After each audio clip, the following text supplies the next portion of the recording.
Bro Heril, ini kan di publik ini sekarang yang justru diperbincangkan adalah foto Bapak Presiden Republik Indonesia yang ditempeli mahkota. Sementara sesungguhnya tujuan dari teman-teman Badan Eksekutif Mahasiswa UI sendiri ini ada menyampaikan, ada substansi yang harus ditanggapi oleh Bapak Presiden Republik Indonesia. Salah satunya adalah soal permasalahan KPK yang katanya setelah direvisi, Undang-Undang KPK ini direvisi, akan justru menambah kekuatan KPK, tetapi faktanya ini justru nihil, bahkan semakin KPK ini dianggap lemah. Itu seperti apa kira-kira tanggapannya? Jadi begini ya, soal isu yang ada di dalam salah satu poin BEM UI itu adalah KPK memang. Tetapi kalau saya sih lebih tertarik untuk melihatnya di dalam sudut pandang yang kira-kira menyeluruh. Ya. Kita ini sudah hidup di alam demokrasi ya. Dalam demokrasi pasca reformasi itu dikomitmenkan oleh para reformis. Tetapi apa yang kita lihat justru kemunduran dalam arti misalnya salah satu KPK sebagai anak kandung reformasi justru tampaknya dilemahkan. Ya. Kalau saya sebagai mahasiswa atau anggota BEM UI, tentu saya tidak berharap besar untuk mendapatkan klarifikasi daripada Presiden Jokowi, sebab memang fakta mengatakan bahwa KPK hari ini dilemahkan. Ya. Misalnya dengan adanya Dewan Pengawas. Saya mengutip argumentasi daripada Prof. Dr. Zainal Arifin Muchtar, di mana ada negara yang menerapkan sistem hukum pro justisia, tetapi di dalamnya ada semacam sub lembaga yang disebut di KPK ini Dewan Pengawas, tetapi tidak berkaitan langsung dengan tugas-tugas pro justisia. Nah, ini yang kemudian mengindikasikan hukum kita hari ini utama dalam Undang-Undang KPK tidak berlandaskan pada teori-teori. Oleh karena itu implikasinya apa? Bisa jadi memang pelemahan. Atau beberapa isu yang bisa kita lihat, ada kasus tebang pilih. Kira-kira begitu. Hal apa yang harus dilakukan ini teman-teman mahasiswa seluruh Indonesia ini? Apakah harus nanti mulai dari UI yang bergerak atau harus ada gerakan serentak yang dilakukan oleh mahasiswa seluruh Indonesia terkait pelemahan KPK ini? Jadi begini, salah satu hal yang harus kita garis bawahi bahwa undang-undang adalah produk legislatif atau produk eksekutif. Ya. Oleh karena itu, ada momentum-momentum di mana kita bisa menyelesaikannya secara menyeluruh. Ya. Apa itu? Adalah momentum demokrasi prosedural. Saya sebut demokrasi prosedural atau momentum pemilihan legislatif baik itu maupun eksekutif. Momentum ini sayangnya menurut hemat saya tidak begitu dimanfaatkan dengan baik. Kenapa? Faktanya masih ada saja vote buying kita temukan. Oleh karena itu saya ingin mengatakan jangan dulu responsif terhadap segala isu-isu yang ada. Ya. Sebaiknya kita melihat kepada diri kita bahwa jangan sampai kita justru terlibat di dalam vote buying. Ya. Karena KPK, Undang-Undang KPK terbaru itu adalah legislative order. Atau bisa kita sebut sebagai undang-undang yang berasal dari Kamar Legislatif. Produk 2019, Pileg 2019. Nah, kita lihat data-data di dalam Pileg tahun 2019 ternyata vote buying itu marak terjadi. Jangan-jangan mahasiswa atau kelompok civil society justru terlibat di dalamnya, ini kan lucu. Gitu. Pada akhirnya kita sendiri yang demo. Ya kan? Ya. Padahal kita sendiri yang demo. Oleh karena itu momentum-momentum yang bisa menjadi problem solving itu sebaiknya kita manfaatkan dengan baik. Di samping itu kita juga menjalankan fungsi-fungsi mahasiswa sebagaimana biasanya. Ya, ini kan BEM UI ini kan lagi masih dipersoalkan terhadap tindakannya yang telah mengkritik Bapak Presiden Republik Indonesia. Apakah kemudian BEM UI ini akan disamakan oleh teman-teman yang lain yang ada di kriminalisasi, terus kemudian salah satunya teman-teman jurnalis yang ditangkap dan lain-lain? Apakah ada upaya ke sana? Apa yang dihadapi oleh BEM UI hari ini sebagai salah satu fenomena yang menurut saya bisa jadi ada hubungan dengan fenomena-fenomena sebelumnya. bukan lagi bahkan bisa jadi memang ada hubungan, apa yang dikritik itu kan sebagai salah satu hubungannya. Tetapi apakah ada kecenderungan pembungkaman? Ini yang perlu kita lihat berbasis data. Setidaknya kita bisa melihat data yang disajikan oleh Lokataru. Lokataru mengatakan bahwa di era Jokowi ada kecenderungan penyempitan ruang ekspresi publik. Nah, dia tidak sekedar bicara tentunya ya. Misalnya salah satu indikasinya Undang-Undang ITE pasal karet. Ya, untung kita punya Mahkamah Konstitusi, di mana Mahkamah Konstitusi pada tahun 2013 silam itu mencabut delik di dalam KUHP tentang perbuatan tidak menyenangkan. Jadi memang betapapun kita melegalkan sistem demokrasi di dalam Indonesia, tetapi masih ada saja memang norma-norma di dalam undang-undang kita atau peraturan teknis yang lainnya itu masih kontraproduktif dengan narasi-narasi demokrasi.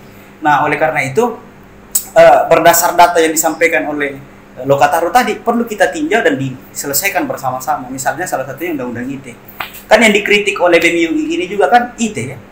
Awalnya Pak Presiden mengatakan akan segera direvisi undang-undang yang dikatakan sebagai pasal karet itu, ternyata justru ditambahkan dengan pasal yang tidak jelas, yang para ahli mengatakan ini juga pasal karet.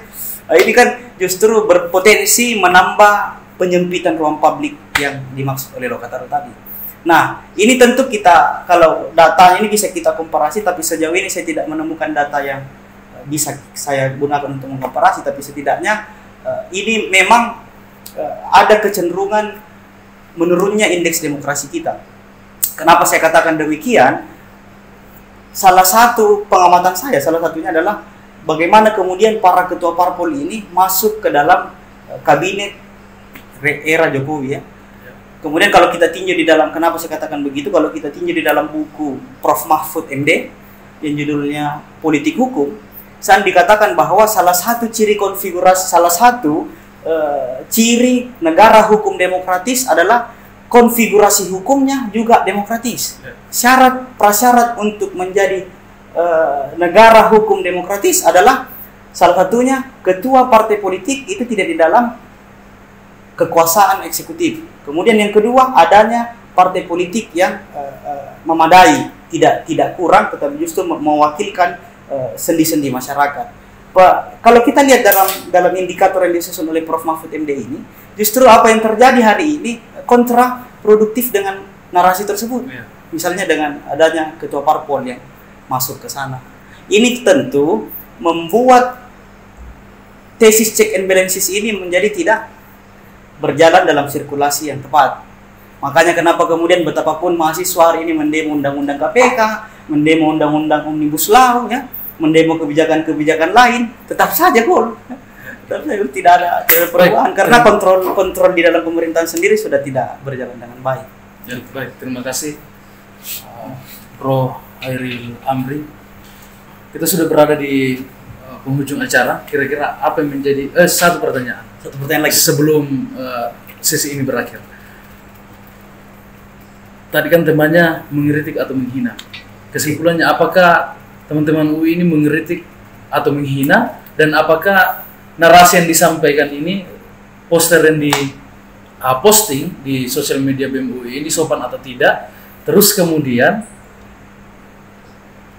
kan birokrasi UI ini kan meminta untuk dihapus. Kira-kira seperti apa hemat Hairil Amri? Ya,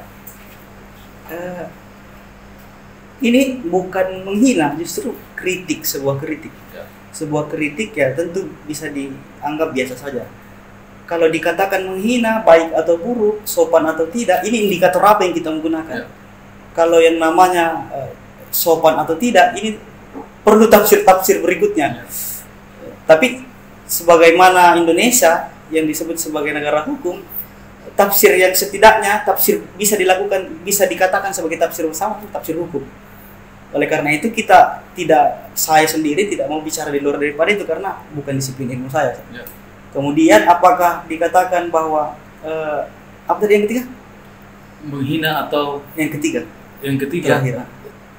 Birokrasi UI ini kan meminta untuk dihapus. Itu tidak fair dong kalau ini tidak fair. Kenapa tidak fair? Ini akun-akun siapa? Ya, katakan lagi nih, Bro Busman, ada yang bilang hapuskan postingan video ini nanti setelah tayang. Ya. Ini tidak fair ya? Ya. Akun-akun siapa? Kau siapa ya?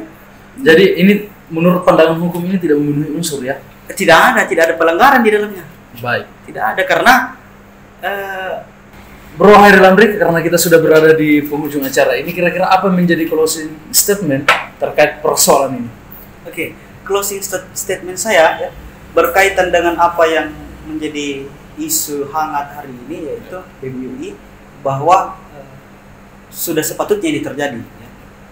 Kemudian ada pun yang mau merespon bahwa ini benar atau salah, lebih baik kita membincang ya, seperti apa yang kita lakukan. Tetapi yang pasti bahwa untuk ini bagian dari demokrasi, oleh karena itu untuk menjaga demokrasi seharusnya kita tidak berpangku tangan dan sekadar mengharap kepada elemen pemerintah saja. Seluruh elemen masyarakat, dalam hal ini civil society, harus berkontribusi dan berpacu di dalamnya untuk menjaga kondisi demokrasi dan keberlanjutan demokrasi di Indonesia. Baik, terima kasih. Terima kasih atas kesempatannya, Hairil Amri. Oke. Baik, teman-teman sekalian, cukup sekian perbincangan saya bersama dengan anak muda yang memiliki ilmu yang sangat luar biasa ya. Beliau adalah alumni Fakultas Hukum Universitas Muhammadiyah Yogyakarta, dan Sekarang insya Allah mau lanjut. di Mamuju apa saja aktivitas ini sekarang? Aktivitas sekarang ya, Di Cerita Demokrasi sebagai apa? Founder. Founder ya. Beliau juga ini menjadi founder di Cerita Demokrasi. Mamuju atau Sulbar ini skopnya? Itu Indonesia sih. Oh, Indonesia. Baik, terima kasih teman-teman sekalian. Silahkan berkomentar di kolom komentar yang ada di bawah. Yang jelasnya komentarnya harus sopan, dan silahkan teman-teman merekomendasikan siapa-siapa saja lagi yang kita akan hadirkan sebagai bintang tamu di program Mata dan Suara Mahasiswa. Terima kasih. Anda bisa menyaksikan program ini di channel belajartv.com dan channel YouTube Busman Rasyid. Terima kasih. Assalamualaikum warahmatullahi wabarakatuh.